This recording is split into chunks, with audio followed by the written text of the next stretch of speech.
Selamat malam Sobat Investor, berjumpa lagi dengan saya Faisal, redaktur pelaksana idxchannel.com yang akan mengulas berita-berita terpopuler yang tersaji di IDX Channel. Sobat Investor, bagaimana aktivitas investasi Anda di perdagangan hari ini, hari terakhir sebelum libur lebaran kali ini? Sudahkah sesuai harapan atau masih menyisakan sejumlah catatan? Ya Sobat Investor, beragam perkembangan terkini dari kondisi geopolitik global, proyeksi perekonomian Amerika Serikat yang berimbas pada nasib suku bunga acuan The Fed, dan tentu bakal berpengaruh juga terhadap suku bunga acuan bank-bank sentral lain hingga dinamika ekonomi dalam negeri berupa ancaman kenaikan harga minyak dunia sampai potensi pelebaran defisit APBN terus menjadi perhatian pelaku pasar dalam berburu berita dan kabar terkini di website idxchannel.com. Namun demikian, sejumlah berita dan informasi seputar perkembangan bisnis emiten serta proyeksi pertumbuhannya di 2026 terpantau juga masih diminati dan turut menghiasi deretan-deretan berita terpopuler idxchannel.com hari ini. Kondisi ini bisa sangat dipahami karena berbagai asupan berita tersebut memang dibutuhkan dan cukup membantu bagi pelaku pasar untuk dapat menyusun strategi lebih jauh terhadap aktivitas investasi mereka di papan perdagangan. Seluruh berita dan informasi tersebut telah kami rangkum dalam deretan 5 berita terpopuler di website idxchannel.com Sobat Investor. Berikut ini Top 5 IDX Channel. Berita pertama, tren positif trio saham AADI, ADRO, ADMR, simak potensinya.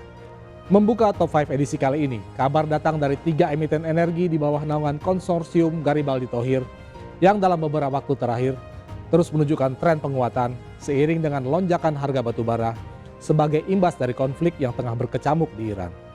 Sebagaimana dikutip dari data perdagangan Bursa Efek Indonesia atau BEI pada Selasa 17 Maret 2026 atau tepat pada hari terakhir perdagangan jelang libur lebaran, di mana saham PT Adaro Andalan Indonesia Tbk atau AADI yang naik 1,69% menuju level Rp10.525 per saham. Dalam sebulan terakhir, saham AADI terpantau melonjak hingga 20,98% berbanding terbalik dengan kinerja indeks harga saham gabungan atau IHSG yang justru merosot 13,69% pada periode yang sama. Sementara saham PT Alam Tri Resources Indonesia Tbk atau ADRO juga meningkat 2,05% ke level Rp2.490 per saham pada perdagangan Selasa dan melonjak hingga 12,16% dalam sebulan terakhir. Di lain pihak, saham PT Alam Tri Minerals Indonesia Tbk atau ADMR berhasil tumbuh 4,27% secara harian. Namun sayang, peningkatan akumulatifnya dalam sebulan tercatat hanya mencapai 4,83% saja. Dalam sejumlah laporan riset yang disampaikan oleh beberapa lembaga sekuritas, ketiga saham ini dinilai masih cukup potensial dan memiliki peluang yang cukup untuk dapat kembali menguat dalam waktu dekat. Selanjutnya kita beranjak ke berita kedua. BMR siapkan Rp 1,17 triliun untuk buyback saham, segera minta restu investor 29 April 2026. Usai berbincang soal saham tambang, kini kabar datang juga dari saham perbankan di mana PT Bank Mandiri Tbk atau BMRI disebut telah menyiapkan dana sedikitnya sebesar 1,17 triliun rupiah untuk mendukung rencananya yang bakal melakukan pembelian kembali atau buyback saham perseroan. Langkah buyback sengaja dipilih manajemen sebagai upaya untuk memperkuat keyakinan pelaku pasar terhadap nilai jangka panjang dan prospek bisnis yang dimiliki perseroan ke depan.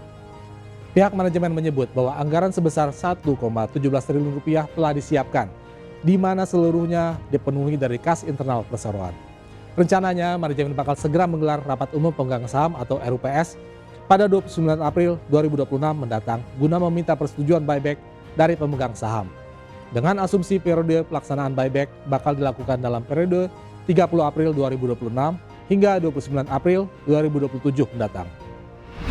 Berikutnya berita ketiga, saham Arci Emas CS lanjut rally. Simak potensi inflow dari indeks global junior miners. Sementara kabar juga turut datang dari sektor komoditas, di mana deretan saham emiten tambang emas kompak melanjutkan tren penguatan pada Selasa 17 Maret 2026 lalu. Seiring beredar kabar terkait masuknya sejumlah saham ke indeks global junior miners. Dengan masuknya sejumlah saham ke indeks tersebut oleh pelaku pasar, diyakini bakal jadi sentimen positif yang dapat menarik arus dana investor global.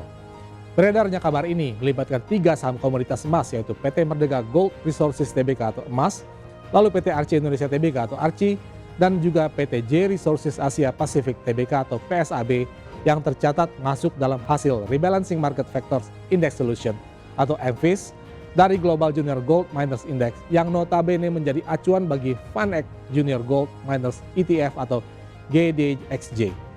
Diinformasikan bahwa perubahan ini akan mulai berlaku efektif pada 20 Maret 2026 mendatang.